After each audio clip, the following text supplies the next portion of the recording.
Alright, today on the table I have the Ontario M9 bayonet. I did have a complaint right away. Right out of the box, this had the worst edge I've ever seen on a knife. I mean, I get it, a bayonet's for stabbing, not for fieldcraft, but this isn't light. And if I'm going to drag something around on my persons that's this heavy, I want to be able to use it for fieldcraft as well. The edge on one side was something, it was almost straight up, and then the other side was an angle something like this. And I don't have a belt sander, so I spent a lot of time doing this by hand. It was all my free time for almost a week to get it to sharp. I eventually got to where I could shave with it. I don't know what the blade's made out of. I'll wind up posting all the specs at the end of this video. But it did hold its edge very, very well. It's clean 3 deer. And I know what you're saying, you know, you don't need this big knife to clean a deer. You can just get in there with a little pocket knife. But I usually hunt by myself, and I like to take it, stab it right into the hip bone, and then break the bone so the legs just lay open. I don't have to fight with them. It's just a mess right there. When I do it that way, I like barely get any blood on my hands. When I used to do it with a little knife, I'd have blood up to my elbows because I'd have to get in there and really stick my arm in there to cut the throat and stuff. And this also doubled up as a can opener for quite some time. I bought one of those IKEA can openers. I thought it was good. They made the Ice Hotel. Have you seen their women? They're beautiful. They have a beautiful accent. They hold the patent for dynamite. So I'm like, you know, making a can opener should be a walk in the park. Apparently it's not, because I don't even think I successfully opened one can with it. And it's a good thing I don't do review on cooking utensils, otherwise that would get the worst review ever. But in hindsight, you know, it was this or I was going to buy the Smith & Wesson bayonets. And I kind of wish I would have actually bought one of those, just because they look a lot cooler, and at the time they were like 40 bucks, because this is when they practically first came out. But I was worried, you know, because typically you get what you pay for, and it was half the price, so I thought I'd get half the knife. I wish I would have also got one just so I could have, you know, seen if it was any good.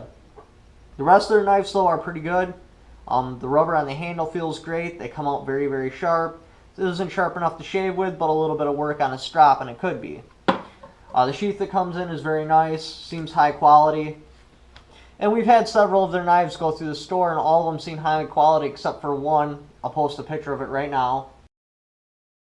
It's an auto knife. It's their mini one, just junk. The first one I got, I pressed the button once and the spring inside snapped. Sent that back, got a new one.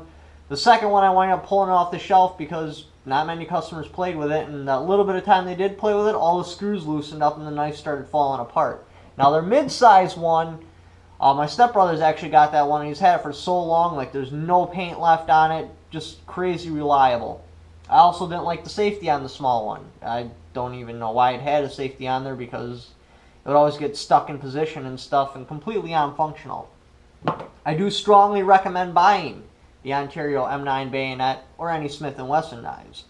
Like I said, I don't know if they all come out of the box with that horrible angle, but if they don't, and mine was just like some sort of misbuild or somebody was falling asleep on the grinder. But if they do come like that, you are going to have to spend some time, ideally on a belt sander, because it needs a lot of work. This will fit on your 5.90 A1 shotguns. If you're going to put this on an AR-15 and it's got a 16-inch barrel, you need to have a mid-length gas system.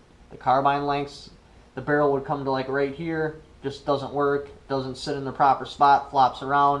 It will also work on your 20-inch barrels as long as you have a rifle-length gas system. Now you can use it on your carbine gas systems if you have an 11-inch barrel. Let's see, anything else to cover? Oh yeah, this also has a wire cutter. I guess they copied this from the Russian AK-47 bayonets. I don't really care, I still think it's pretty cool. This part right here is a screwdriver so you can take it apart. Fits right in there like that. I haven't had any issues with this.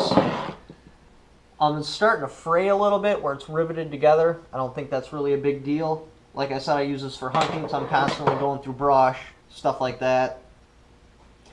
Thanks for watching. Don't forget to subscribe.